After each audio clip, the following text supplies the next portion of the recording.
Nakahandusay at duguan sa gitna ng kalsada ang 66 anyos na si Marcelano Rabina sa barangay Sabangan, Alaminos City, Pangasinan.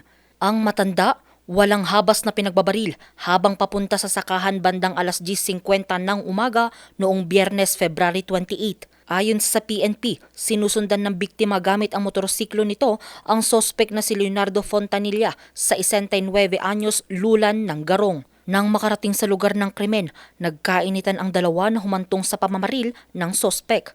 Binalagbagan ng ating suspect yung motor ng biktima, tapos nagkumpronta sila. Naglabas ng baril itong suspect sa kanyang bag.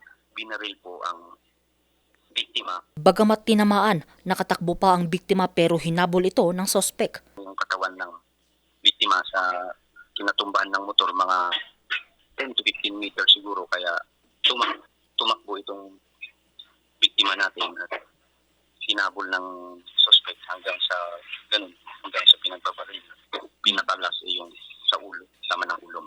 7 tama ng balas sa ulo at iba pang parte ng katawan ang tinamo ng biktima pero idinaklara itong dead on arrival. Ang motibo po ng krimen tungkol po sa incident po, tungkol po sa ating land dispute. Yun po ang naging motibo ng kanilang pag-aaway. Agad namang itinuro ng ilang nakasaksi sa krimen ang sospek na nagresulta sa pagkakahuli nito.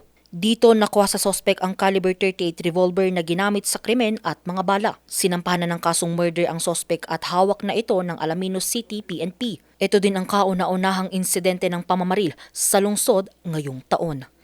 Angel Arquero, RNG News.